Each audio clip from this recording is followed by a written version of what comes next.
Hey, this is Julian from RawPhysique again. Just want to talk about how you could burn a little bit extra calories throughout the day. So to jump right to it, I'm going to say walk more. Park farther away at your job, or at the grocery store, or at the movies, or at the mall, or wherever you're going.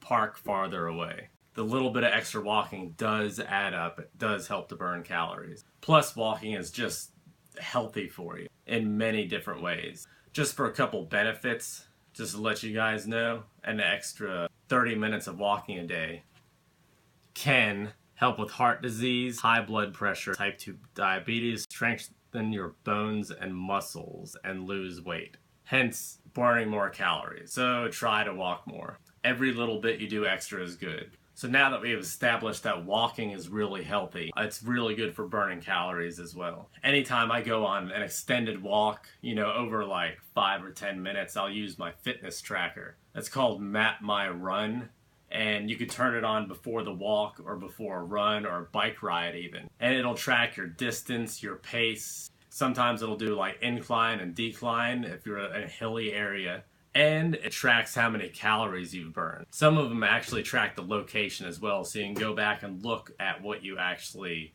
did, like a big circle, or if you went on a hike in like a state park or something, it will tell you the locations you were at.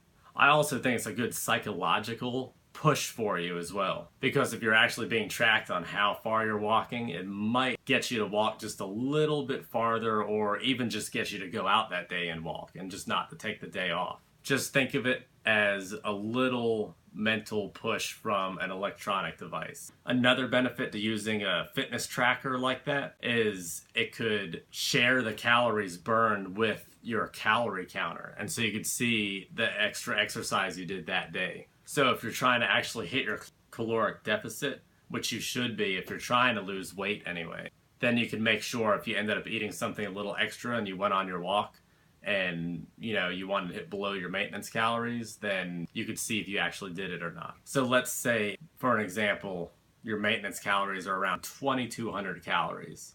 Then if you ate that every single day and you just evened out at 2,200 calories, if that is your maintenance calories, then by the end of the week you wouldn't have lost any weight.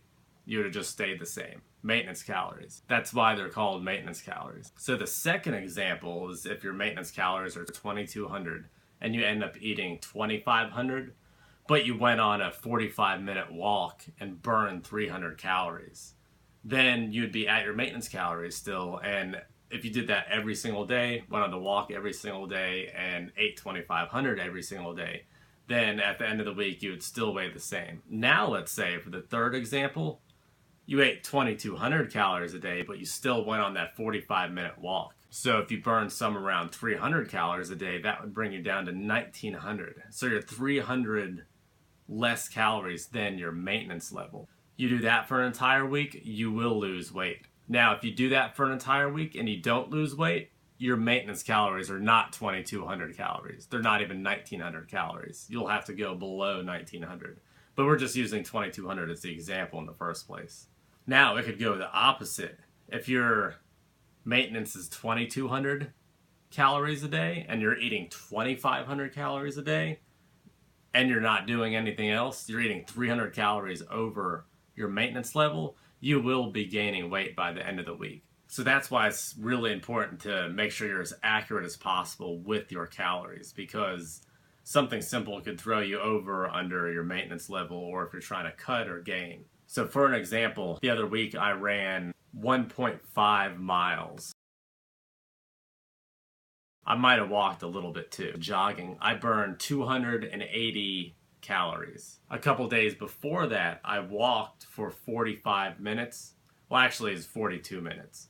But I walked and I burned around 280 calories as well. Now a donut from Dunkin' Donuts, just a glazed donut, is 310 calories. I think it's the chocolate glaze. So I'd have ended up having to run almost 2 miles if I was trying to keep my maintenance calories the same and have a yummy donut that day. So we're all probably familiar with Michael Phelps, the Olympic swimmer who won a ton of medals.